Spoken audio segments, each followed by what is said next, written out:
بسم اللہ الرحمن الرحیم. In the name of Allah, the Beneficent, the Merciful. نحمده ونصلي على رسوله الكريم اما بعد اعوذ باللہ من الشیطان الرجیم بسم اللہ الرحمن الرحیم. سب دیکھنے اور سننے والوں کو السلام علیکم. امید ہے اللہ تعالیٰ کے فضل و کرم سے آپ سب خیریت سے ہوں گے. آج کل پاکستان میں بارشوں کا موسم ہے. روزانہ اللہ تعالیٰ کی طرف سے بوندیں گرتی ہیں، بارش برستی ہے. تو میں نے بھی سوچا اس بارش کے حوالے سے ہی ایک مختصر سی چھوٹی سی ویڈیو آپ کے سامنے رکھ دوں کہ اللہ تعالیٰ کی یہ رحمت، یہ بارش جب برس رہی ہو تو ہمارے کرنے والے کام کیا کیا ہیں، ذرا اس پر ہم نظر کر لیں اور اپنی زندگیوں میں ہو سکے تو انہیں شامل کریں. سب سے پہلی بات تو یہ کہ جب بارش برس رہی ہو تو اللہ تعالیٰ سے دعا کی جائے. حضرت محمد صلی اللہ علیہ وسلم کی حدیث مبارکہ ہے، صحیح بخاری میں 1032 حدیث کا نمبر ہے. نبی کریم صلی اللہ علیہ وسلم جب بارش برسا کرتی تو آپ دعا فرمایا کرتے کہ اللہم سیبا نافعا، اے اللہ تعالیٰ اس بارش کو ہمارے لیے نفع بخش بنا دے.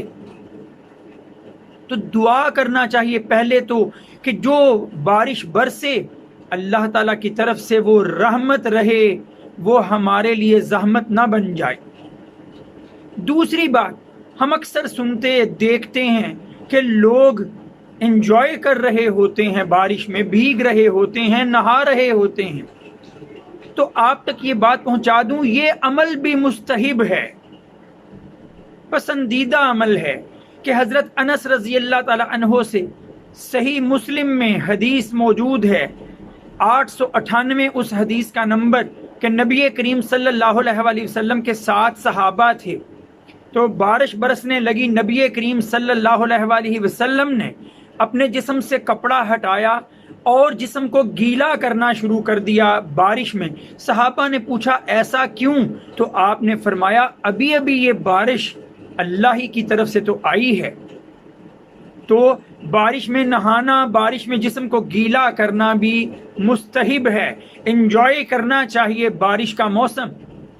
اور ایک بات یہ بھی کہہ دوں کہ اگر بارش شدید ہو جائے تو صحیح بخاری کی ہی حدیث نمبر 1014 میں یہ بھی ہے کہ نبی کریم صلی اللہ علیہ وسلم پھر دعا فرمایا کرتے اللہ تعالی ہماری بجائے یہ بارش وادیوں پر، ٹیلوں پر، پہاڑوں پر اور ایسی جگہوں پر برسا جہاں نباتات کے اگنے کی جگہ ہے. ایک بات اب اور سن لیجئے کہ دعا جو ہم کرتے ہیں اور چاہتے ہیں کہ دعا قبول ہو اللہ کی بارگاہ میں، تو دعا کی قبولیت کا ایک وقت بارش کا وقت بھی ہے.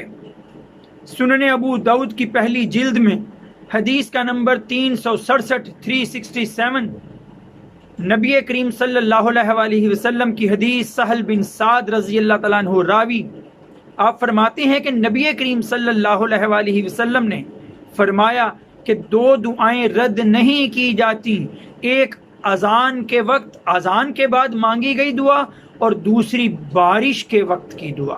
تو ہمیں بارش کے ان اوقات کو اور نبی کریم صلی اللہ علیہ وسلم کی احادیث کو دیکھتے ہوئے یہ کرنا بھی چاہیے، اور ہمیں اپنی زندگیوں کا ان اعمال کو حصہ بھی بنانا چاہیے جو نبی کریم صلی اللہ علیہ وسلم سے ثابت ہیں.